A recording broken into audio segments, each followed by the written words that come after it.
Vamos para a nossa quarta aula. Espero que você esteja aproveitando, que tenhamos um tempo também edificante e com várias informações. Deixe-me dizer que a ideia não é você decorar todas essas informações, dados e fatos, mas é você apenas ter ciência de que existe tudo isso por trás de uma membresia, né?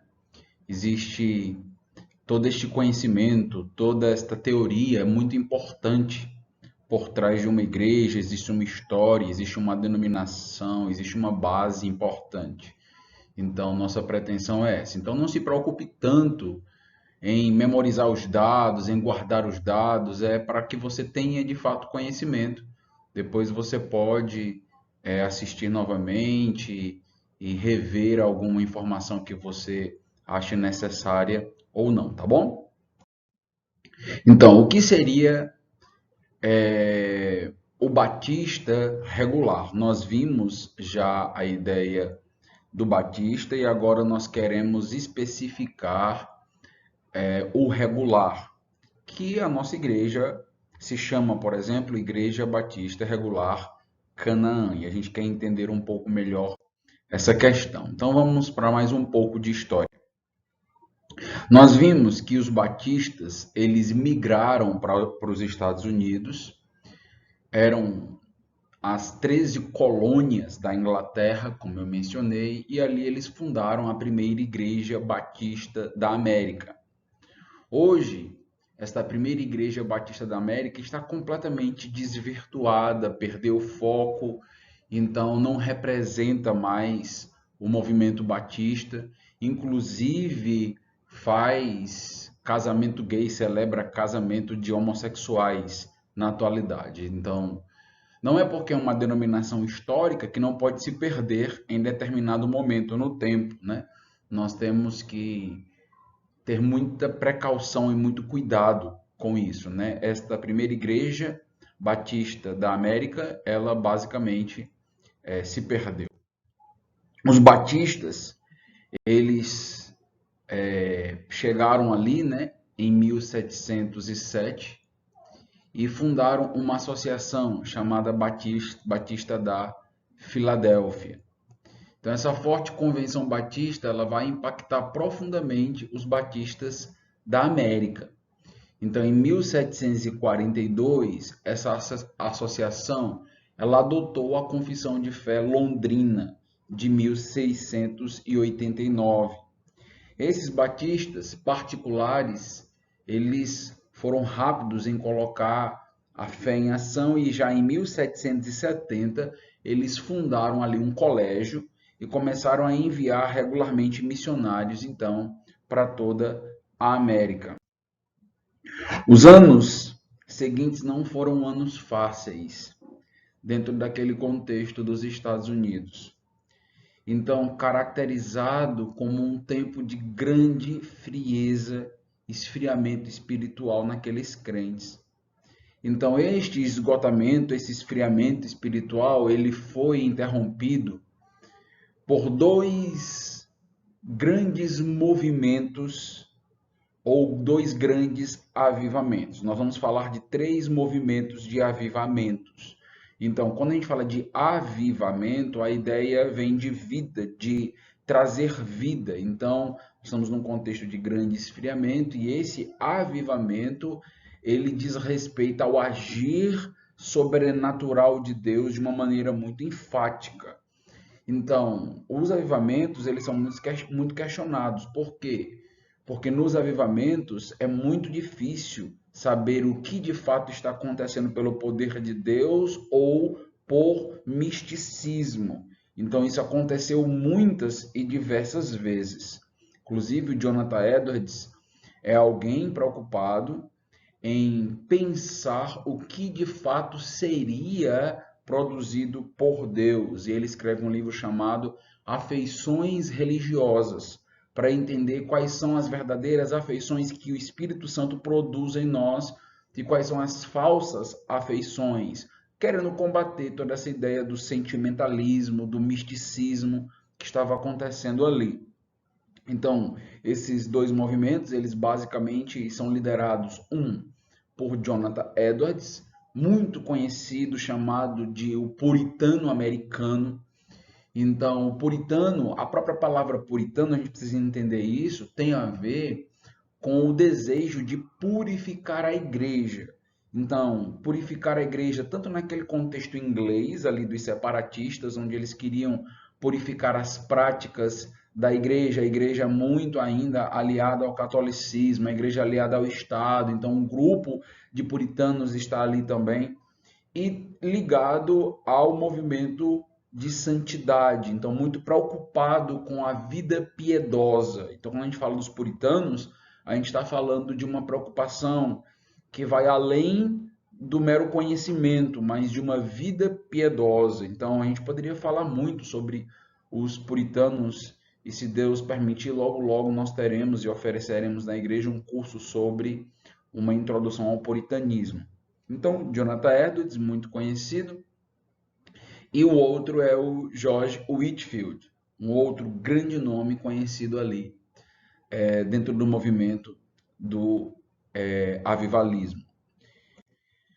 Ao mesmo tempo que esses avivamentos eles foram importantes para essa letargia que a igreja estava nos Estados Unidos, muitos líderes e muitas igrejas começaram a acreditar que as experiências acabariam sendo melhores, deveria ser o melhor caminho a ser trilhado para que a igreja pudesse ter um renovo. Começa-se a ter uma ideia muito negativa da teologia, do estudo, da doutrina. É importante entender que, naquele contexto, de fato, quando a gente fala do estudo teológico, da doutrina, então tudo isso já tinha se perdido um pouco por causa do movimento liberal, que eu vou mencionar um pouquinho mais à frente. Então, uma visão muito racionalista das coisas. E esses movimentos, eles visavam, então, trazer de volta a espiritualidade, a fé, a piedade, mas um efeito colateral foi a igreja passar a acreditar que não seria mais importante a teologia, que não seria mais importante a doutrina, que isso não seria mais algo tão relevante, mas as experiências subjetivas começam a ganhar força, o que vai redundar mais à frente no movimento pentecostal. Então, basicamente, dando continuidade aí ao terceiro avivamento que eu vou mostrar para vocês. Detalhe, nós temos aqui uma contradição, nós temos aqui um paradoxo. Qual é? O Jonathan Edwards e o George Whitefield eram grandes estudiosos, grandes acadêmicos. Então, esse efeito colateral que acontece não é resultado de seguir basicamente esses líderes, porque eles eram muito habilitados e muito capacitados e seus livros são estudados até hoje. Então, mais à frente vai haver uma deturpação desse avivamento, que seria aí uma terceira onda dos avivalistas. Então, aqui há, de fato, uma falsa impressão de que a espiritualidade deve superar todo e qualquer conhecimento, mas essa não é a proposta, por exemplo, de Edwards. Basta ler os livros dele, que até hoje encantam, só para que os irmãos que já têm lido algum livro do John Piper, que é um teólogo americano muito conhecido no Brasil, entendam, o Jonathan Edwards é o grande influenciador do John Piper, que escreve livros e mais livros no Brasil. O outro movimento, e esse sim é um movimento muito perigoso e que trouxe aí muitos danos, é o movimento do avivalismo de Charles Finney. Na época, Charles Finney ele era um pastor presbiteriano e ele começa com o intento, com o desejo de combater o que a gente chama de hipercalvinismo. O que seria isso? Seria aquela ideia de que Deus já escolheu todas as pessoas, inclusive a gente nem precisa pregar, porque se Deus já elegeu, para que a gente precisa pregar? Isso não é o calvinismo real, verdadeiro. Por isso que a gente chama de hipercalvinismo, um exagero do calvinismo.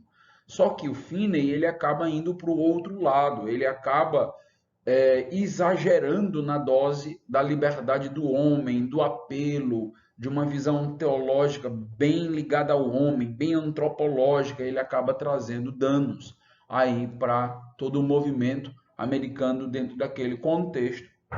Então, os pastores eles acabam influenciados por esse movimento de avivamento, eles acabam se apartando um pouco da pregação informativa, então da pregação dogmática, mais teológica, com um conteúdo objetivo, onde nós temos ali toda uma teologia do Cristo crucificado, e eles começam a seguir um pouco mais da ênfase de levar as pessoas a tomarem uma decisão.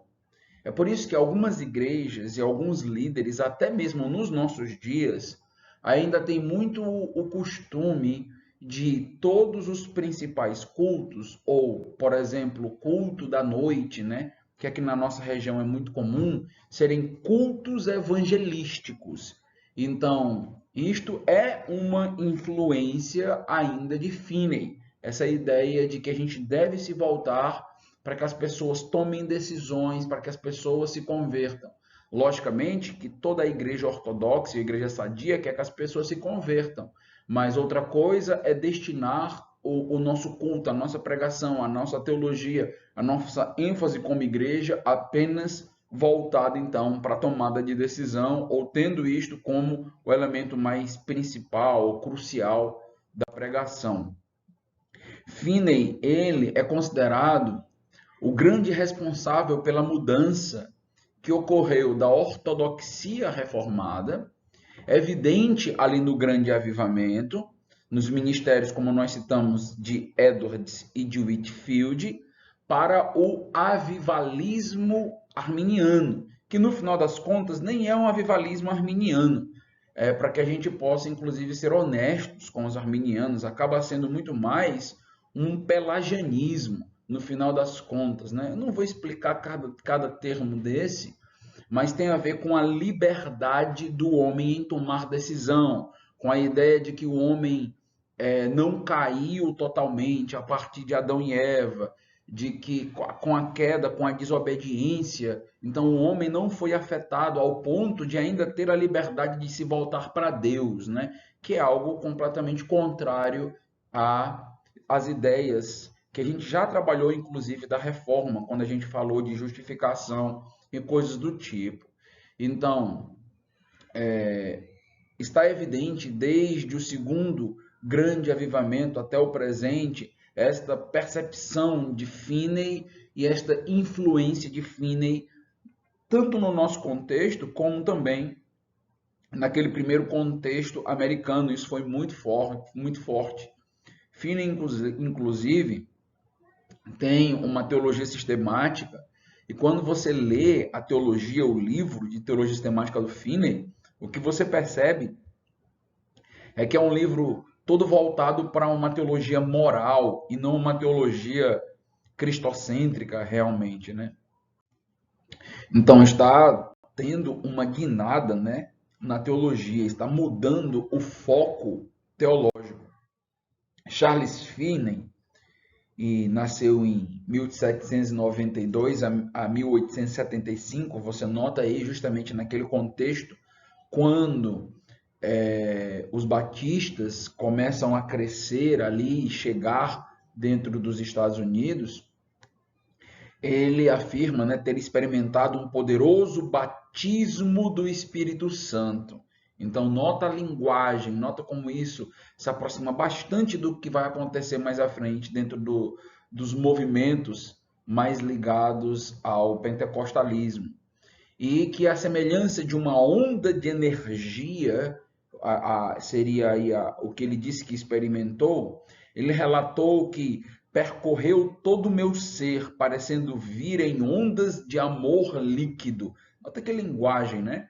Então, muitos seguidores de Finney começaram então a ter muitas experiências desse tipo aí dentro da igreja, muito subjetivismo, muito misticismo, muito experimentalismo dentro da igreja, diferente daqueles primeiros dois movimentos que nós vimos. Esse movimento aqui é um movimento muito místico, tanto que muitos afirmam que Finney é o pai, né, de todo o misticismo protestante ou evangélico, gospel que nós temos nos nossos dias, né, onde a ênfase está muito mais na sensação, na tomada de decisão, no meu coração, do que no texto, na Bíblia, né? Então, na manhã seguinte, Finney informou ao seu chefe, né, ao seu primeiro cliente, melhor dizendo. O Finney, ele era um advogado. Eu não posso mais defender a sua causa. Eu tenho um chamado para defender a causa do Senhor Jesus. Recusando-se então a assistir às aulas do seminário de Princeton, ele entende que não necessitava, então, fazer parte deste seminário, até porque era um seminário ortodoxo ainda nesse momento, ou estudar em qualquer outro seminário, o que é muito comum em algumas igrejas pentecostais, o obreiro não ser formado, não ser capacitado. Então isso não é novo, não é nenhuma novidade, isso é muito antigo. O que importa é a gente ir salvar almas, e muitas das vezes sem a devida habilitação e sem a devida capacitação. Eu lembro de um seminário que eu ensinei e ministrei, onde uma das primeiras conversas com o reitor foi que a gente não aprofundasse muito a teologia, porque de fato o propósito do seminário era prático, era salvar almas. E de cara eu lembrei de toda a proposta de Finney, da influência de Finney aí nessas igrejas e seminários. Então Finney, ele começou a promover avivamentos na parte norte do estado de Nova York. Um de seus mais populares sermões foi o seguinte: os pecadores estão obrigados a mudar seus próprios corações. Então você consegue notar isso? Enquanto Edwards está escrevendo, né, aquele famoso sermão, Os Pecadores nas Mãos de um Deus Irado, olha a ênfase que Finney dá à minha própria condição de tomar uma decisão e de mudar o meu próprio coração, colocando a responsabilidade sobre o homem. O critério maior de Finney, ao considerar qualquer assunto a ser ensinado, era a seguinte pergunta: isto é bom para converter pecadores? Então você nota uma grande ênfase evangelística, que não é ruim por si. A ênfase evangelística é boa, a ênfase missionária é boa, mas isto acaba roubando de Finney todo e qualquer senso de uma teologia mais robusta, né? Da importância de uma doutrina realmente com mais carne, por assim dizer. Então, as novas medidas de Finney, e ele é conhecido por algumas mudanças que ocorrem no meio evangélico, incluía o que é chamado de o banco dos ansiosos. O que seria isso? Isso seria aí o precursor do atual apelo para alguém vir à frente. E como eu gosto sempre de dizer, né? O problema não está simplesmente em fazer algum apelo. Então, eu não sou contra o apelo, né? E você ter uma pregação e você perguntar no púlpito se aquela pessoa quer tomar uma decisão, quer mudar a sua vida, se o Espírito Santo está falando com ela naquele momento. Mas isso acaba por dar vazão ao que a gente vê, inclusive, nos nossos dias, né? De várias e várias pessoas levantando as mãos e no final das contas não foi conversão coisíssima nenhuma, foi só emocionalismo. E a igreja começa a sofrer muito com isso, né? Com esse tipo de tática de convencimento, de apelo, táticas emocionais, e aí que acabou levando as pessoas a sentirem-se desesperadas e chorarem, e muito mais um apelo psicológico do que, no final das contas, a própria teologia surtindo efeito e mudando vidas. E aí, isto tudo acaba sendo colocado nas costas de Finney como um precursor de tudo isso que acontece na nossa teologia atual. Também nós poderíamos dizer que houve um grande impulso moralista em Finney, não só nele, mas principalmente nele, onde ele começa a pensar a igreja, a idealizar a igreja, como a igreja sendo uma espécie de reformadora da sociedade, uma espécie de reformadora ética e moral do indivíduo, ao invés de ser uma instituição onde os meios de graça, como pregação, oração, né, a palavra de Deus específica nesse aspecto aqui, nós não acreditamos que as ordenanças são meios de graça, mas a pregação e coisas desse tipo, nem que são sacramentos, né, foram colocados à disposição dos crentes e em seguida levam o evangelho ao mundo. O que eu quero mostrar para vocês é uma guinada que acontece aqui na teologia, onde a igreja começa a se tornar muito social, muito preocupada com a situação momentânea e situacional das pessoas, né? Com a realidade difícil que as pessoas viviam e coisas assim, e isso vai dar margem mais à frente a todo um desenvolvimento de um sistema. Não tem problema a gente se preocupar com a situação real das pessoas, a situação social, política, econômica das pessoas, mas esse não é o grande foco da igreja. A igreja está perdendo o seu foco. E por que ela está perdendo o seu foco? Porque ela está deixando, e ela vai deixar de lado, como eu vou mostrar, o grande aspecto da sobrenaturalidade. E se a igreja não tem mais o aspecto da sobrenaturalidade em mente, o que sobra é simplesmente um ativismo social. E isso é muito perigoso. A igreja precisa ser ativa socialmente, mas esse não é o grande foco da igreja. Temos que ter cuidado com isso. E a igreja dos Estados Unidos começa a sofrer muito. Nessa época, os batistas dos Estados Unidos, eles passam por uma divisão. E essa divisão é importante para que a gente entenda um pouquinho da nossa história. Criou-se nos Estados Unidos basicamente duas convenções. A Convenção Batista do Sul, que gerou no Brasil o que a gente conhece como a Igreja Batista da Convenção, você já deve ter ouvido falar, e a Convenção do Norte, ou a Convenção Americana, ou norte-americana. E por que essas convenções se dividiram? Elas se dividiram por conta de um tema nem tão assim ligado à teologia propriamente dita. Elas se dividem por conta da questão da escravidão. Nós estamos no contexto de um contexto social ainda de escravatura. Os batistas do norte, eles eram a favor do fim da escravidão, enquanto os batistas do sul, eles ainda eram a favor da manutenção da escravidão. E houve um grande embate, uma grande discussão entre esses batistas. Então, os batistas do norte acabam tomando uma decisão que foi como uma espécie de pingo d'água nesse relacionamento. Eles ordenaram um pastor negro. E aí, os batistas do sul, por discordarem, eles rompem com o norte em 1945. Então, o que nós temos aqui é o movimento batista se separando agora, né, com as suas convenções completamente separadas, norte e sul. Foi a Convenção Batista do Sul que deu origem às igrejas da convenção que primeiro chegaram no Brasil. Lembra que eu falei da igreja que chegou em São Paulo, ali em Americana, que era constituída apenas por americanos e tinham seus cultos acontecendo apenas em inglês. Também já mencionei a igreja de 1882, que seria a primeira igreja batista do Brasil, ali em Salvador, e que ali seria a igreja composta por brasileiros em língua portuguesa.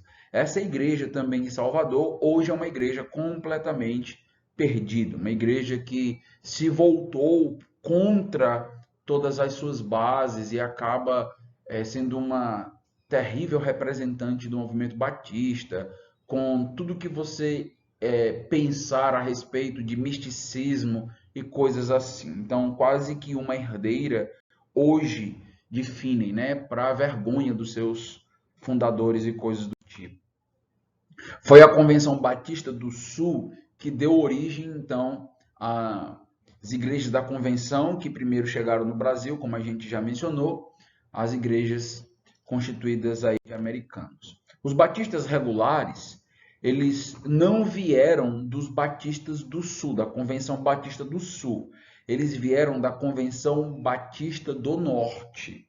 Então, nós vamos falar de uma segunda segregação, de uma segunda divisão dentre esses batistas. Por isso que há até certas brincadeiras, né, de que os batistas, eles são como células, né? Eles acabam, na sua história, muitas vezes se dividindo. A gente já viu os batistas particulares, os batistas gerais.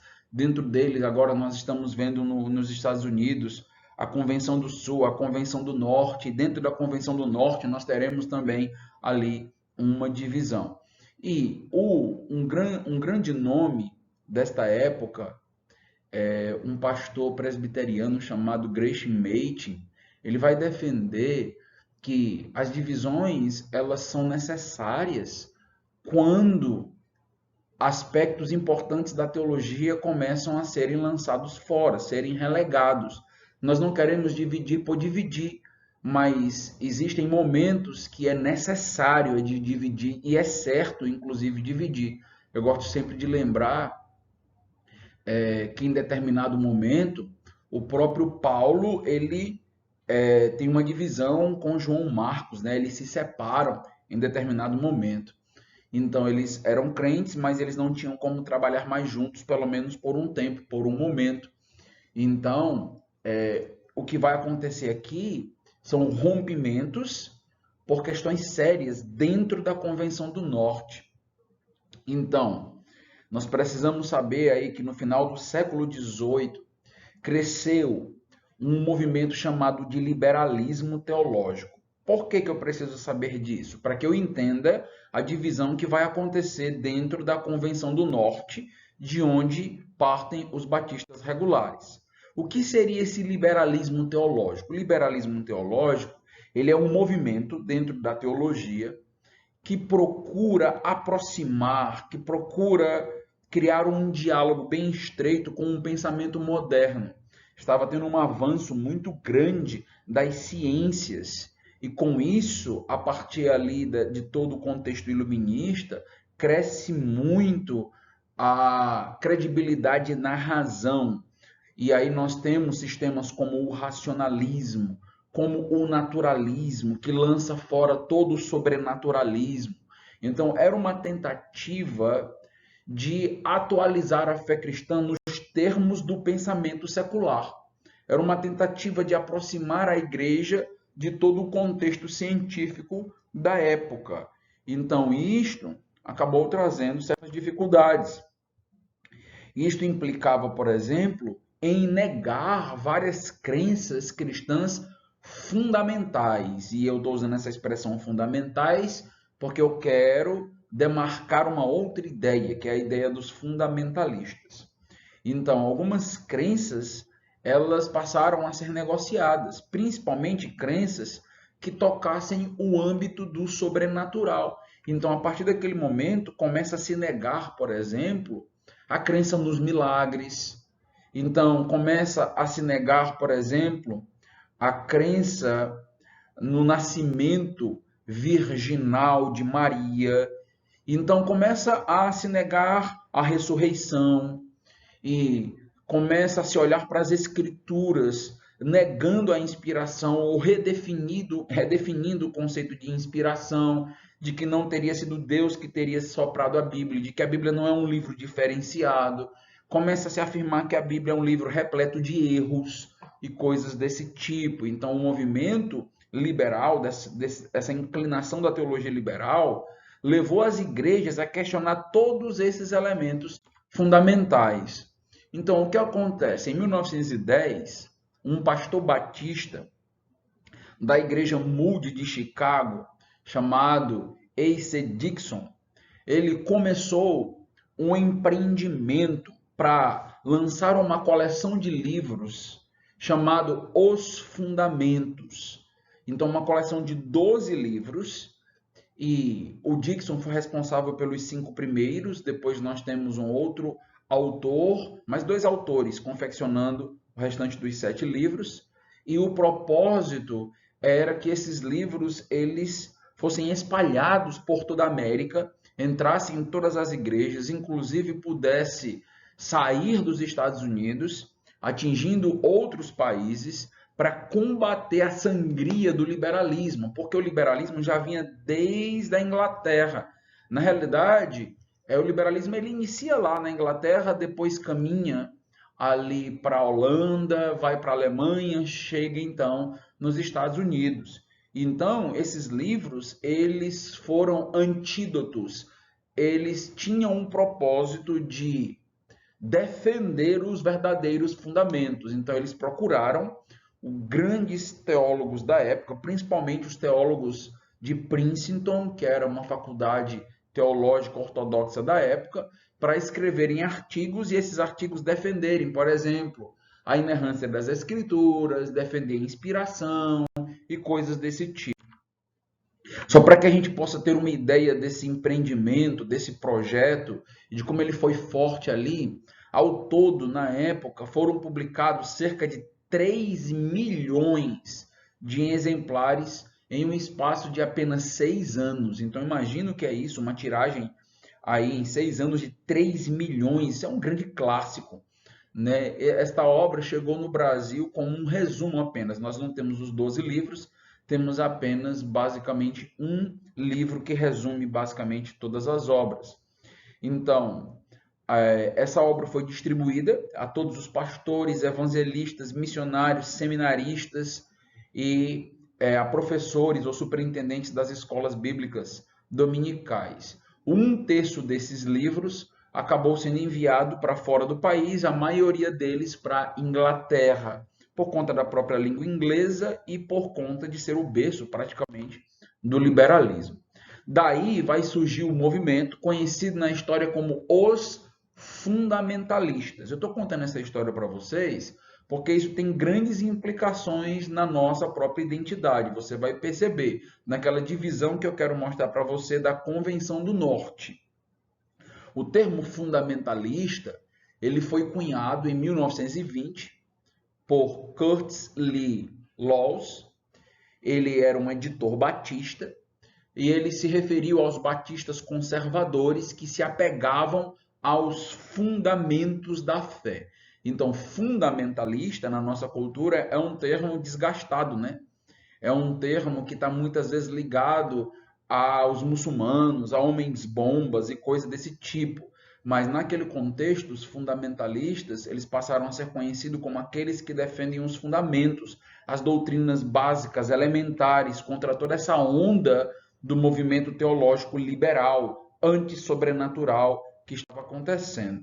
Esse movimento fundamentalista, então, ele visava unificar as igrejas no combate às ideias liberais, que já tinha contaminado, já tinha invadido a maioria das igrejas batistas e presbiterianas ortodoxas da época. Esse grupo fundou a União Bíblica em 1923, esse grupo de fundamentalista, que começou então a organizar congressos, simpósios, acampamentos, para que então cada vez mais o combate ao liberalismo ocorresse e acontecesse. Então nota que naquele contexto o grande inimigo estava dentro das próprias igrejas. Então, dentro dos próprios seminários, eram líderes, pastores que se formavam com toda uma visão liberal, de antissobrenatural, de o próprio Jesus nem sendo Deus, que é toda aquela discussão de um Jesus que ele é somente histórico e coisas desse tipo, né? Então, é para combater isso que o movimento fundamentalista está se levantando e empreendendo força, dinheiro, tempo e coisas desse tipo. E nota que o movimento batista da época está aí empreendendo também, aí juntando forças nesse sentido para combater estas heresias. Um grupo inconformado com o liberalismo, ele tenta combater essa crença que já havia invadido a Convenção Batista do Norte. Olha que coisa interessante. Lembra que eu falei que a Convenção Batista do Sul se separa da do Norte por conta da questão da escravatura. Só que agora há uma cisão na Convenção Batista do Norte, Por quê? Porque a Convenção Batista do Norte, ela foi invadida pelo liberalismo, tanto que foi elaborado um documento pela convenção de cunho liberal e que os pastores que não assinassem então este documento, eles seriam expulsos da convenção e inclusive perderiam suas igrejas, os seus patrimônios, seminários, acampamentos, porque nesse contexto a convenção ela detinha o patrimônio, pertencia à convenção todo o patrimônio, as igrejas eram todas no nome da convenção. Então, nesse sentido, quando a convenção não concordava, a convenção tinha força e poder, então, para expulsar líderes e coisas desse tipo. Então, vários pastores resolveram, então, pagar um preço. E eles não assinaram, então, aquele documento por entenderem que era um documento liberal. Isso, meus irmãos, não está acontecendo apenas no movimento batista. Só para que vocês possam entender, dentro da Universidade de Princeton também está acontecendo, está havendo cisões. Então, líderes estão deixando a Universidade de Princeton, como é o caso, por exemplo, de Macon, está fundando o seminário, por exemplo, de Westminster. Eles estão saindo, o movimento presbiteriano também se dividiu nesse contexto. O Macon funda uma junta missionária, depois ele funda uma partição do movimento presbiteriano. Por quê? Por conta do liberalismo acontecendo em todos os grupos ortodoxos sérios ali nos Estados Unidos. Então, esse grupo, ele resolve basicamente começar do zero, porque as igrejas que estavam no nome da convenção acabaram com a própria convenção. Então, todo o patrimônio ficou com a própria convenção e eles então ficaram apenas com algumas pessoas que seguiram seus líderes, entendendo que eles estavam corretos no combate. Em 1932, é uma data importante para nós, 22 igrejas apenas, nota que é um grupo ainda muito pequeno, daqueles que não haviam assinado este documento, este pacto liberal da Convenção do Norte, formaram a Associação Geral das Igrejas Batistas Regulares. Então, essa data para nós é uma data importante. 1932, apenas 22 igrejas formando uma associação. Perceba, não mais uma convenção, mas uma associação. E eu vou mencionar isso aqui para vocês, mencionar a importância disso para vocês. Por isso, os batistas regulares, eles não concordam até hoje com convenções. Nós, por exemplo, não somos como a Igreja Batista da Convenção, não fazemos parte desta convenção. Sabemos que existem muitos crentes, sabemos que existe ali ainda crentes sérios. Muitas igrejas da convenção também já se perderam, mas muitos líderes e igrejas ainda são sérias, mas nós não fazemos parte da igreja da convenção, apesar de sermos também batistas. Pela experiência que nós tivemos nos Estados Unidos, no início, no surgimento do Batista Regular, com a Convenção Batista do Norte. Então, a experiência foi que por eles terem todo o patrimônio, por eles terem toda a autoridade, então, no final das contas, houve um grande sofrimento para o povo verdadeiro do Senhor, para aqueles que não eram liberais, né? Então, até hoje, os batistas regulares entendem que a autoridade, que o patrimônio, os prédios devem estar sob a autoridade das igrejas locais. Cada igreja local tem o seu próprio patrimônio, isso não pertence à convenção. E estas igrejas locais, elas se unem apenas através de uma associação. Nós nos associamos por termos crenças em comum, mas cada igreja local detém a sua própria autoridade, toma suas próprias decisões, o seu próprio patrimônio e coisas desse tipo. As nossas associações, só para que os irmãos possam saber, nós temos uma associação, Associação das Igrejas Batistas Regulares do Brasil.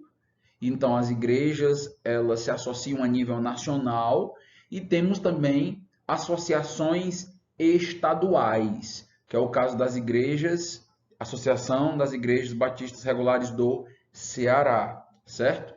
Então, a associação, ela serve para proporcionar comunhão entre as igrejas, entre os líderes, trazer atualização em relação a acontecimentos, em relação a temas importantes para a igreja, aquilo que vai contribuir com a edificação de cada igreja local e coisas desse tipo. Então, ela promove congressos, simpósios, reuniões e coisas desse tipo. Mas a associação, ela não possui patrimônio. O patrimônio pertence às igrejas.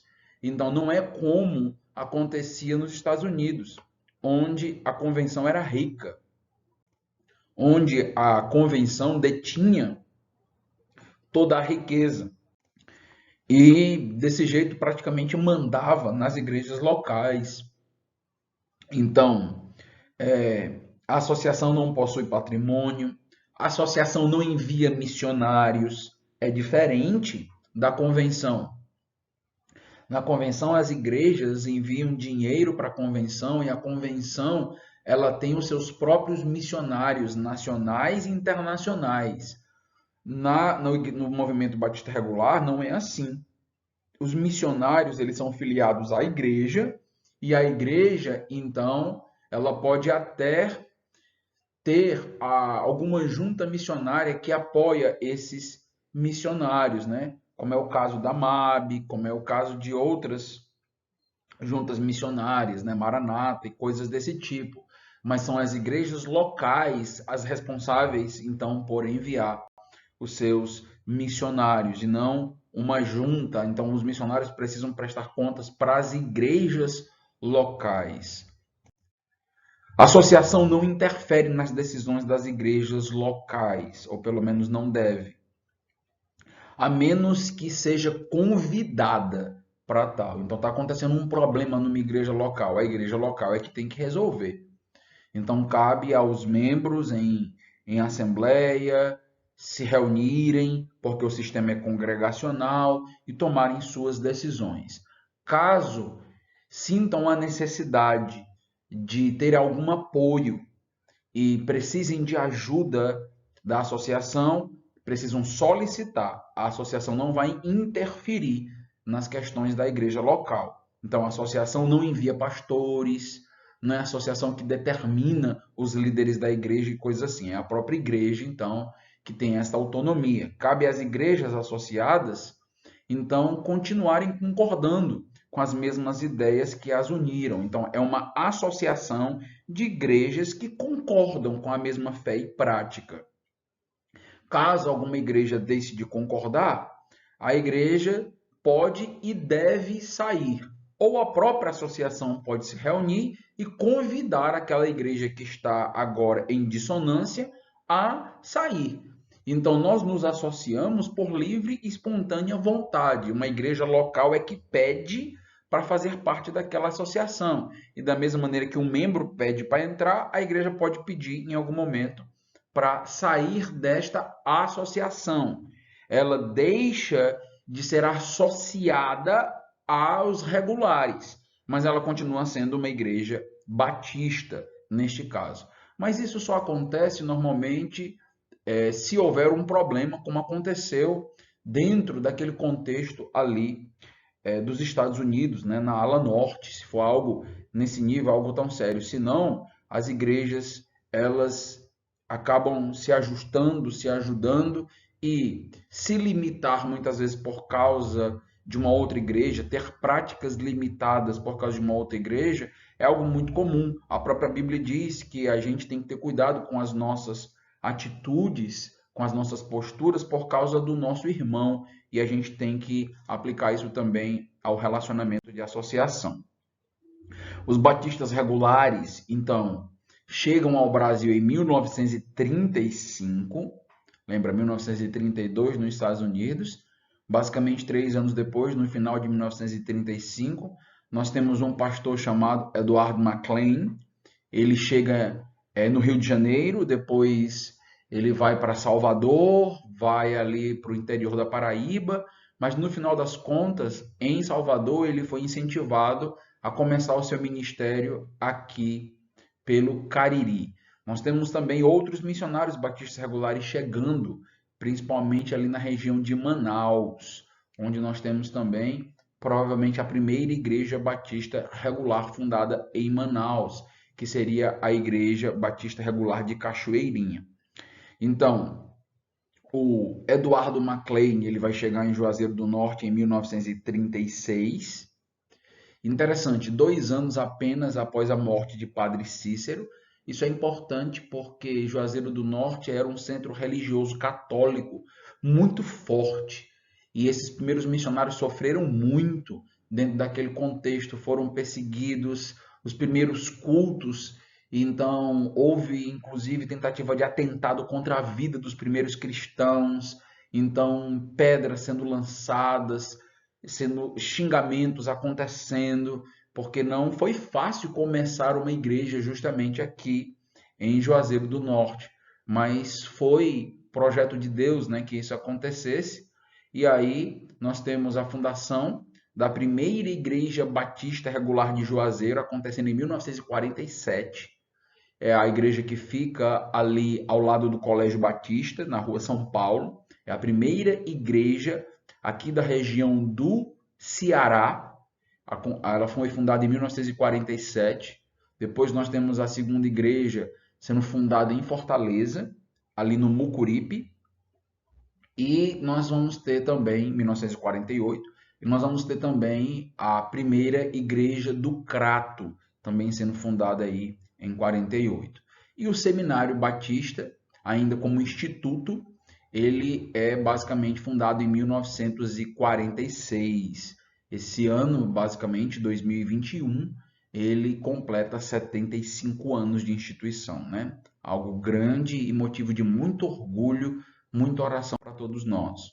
A Igreja Batista Regular Canaã, essa que você está pleiteando ser membro, ela é filha, ela foi fundada a partir da primeira igreja batista. Então, a primeira igreja batista entendeu que aqui o bairro Salesiano, que é um bairro muito católico, já foi bem mais, mas ainda é talvez um dos mais católicos, né, aqui da região, precisava de uma igreja nossa. E aí a igreja vai investir para que a gente possa, então, ter um terreno e começar ali o trabalho. A primeira igreja da região fundada apenas por brasileiros é a igreja aqui Batista Regular Canaã. Não a primeira igreja brasileira, mas a primeira igreja aqui da região do Cariri, fundada apenas por brasileiros, né? Sem então as mãos nesse sentido dos missionários americanos. Então, trabalho muito bonito. Quero encerrar, o vídeo já está bem longo. Quero encerrar falando um pouco só sobre o nosso nome, Batista Regular. E aí há muitas brincadeiras, né, sobre isso. Ah, não, é regular porque não é bom, né? Então fica ali no meio, né? Fica no intermediário, nem é bom e nem é ruim, né? E aí os batistas regulares com o tempo também inventaram uma brincadeirinha, né, com base nas escrituras que dizem assim: não, nós não somos ruins, mas também não podemos dizer que somos bons, porque bom só Deus. E aí nós somos então regular. Lógico que tudo isso é uma brincadeira. No final das contas, a ideia regular, ela equivale basicamente à ideia de fundamentalista. Nós, batistas regulares, somos fundamentalistas. Nós somos cristãos, somos protestantes, somos batistas, somos fundamentalistas. A ideia de regular equivale a regras.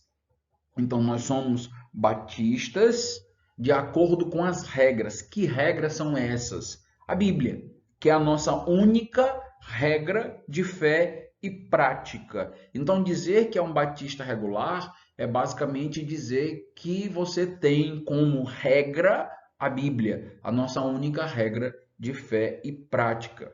Nós gostamos desse nome, nós nos orgulhamos deste nome, desta associação, e temos pelo menos dois motivos para isso. O primeiro, o nome ele tem uma procedência muito nobre.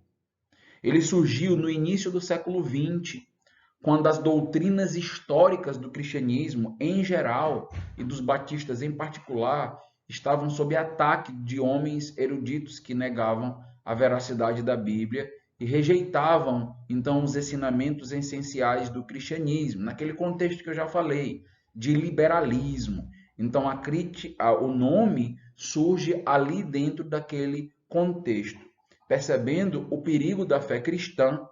Homens ousados, corajosos, em meio a muita zombaria, e então, em meio a privações, como nós já mostramos, já notamos, levantaram-se para defender as doutrinas dos antigos batistas regulares, em contraste com os batistas irregulares que surgiam dentro daquela modernidade, os batistas liberais. Segundo, o movimento batista regular, no Brasil, tem continuado esta tradição de defender e propagar a fé cristã ortodoxa e as doutrinas distintivas dos batistas históricos. Os primeiros missionários batistas, como nós já mencionamos, chegaram no Brasil em 1935. Depois de muitos anos de trabalho árduo e muita perseguição, principalmente aqui na nossa cidade, em Juazeiro do Norte, a Associação das Igrejas Batistas Regulares do Brasil, ela é fundada, foi estabelecida em 1953, com 15 igrejas associadas. Então é um nome importante, é uma associação importante, e você precisa conhecer essa história para que você valorize e entenda a igreja que você está fazendo parte. Espero que esse percurso que nós estamos caminhando junto esteja sendo muito abençoador para você e entender um pouco mais da história da sua igreja, da história da sua denominação, te faça vibrar bem mais, né?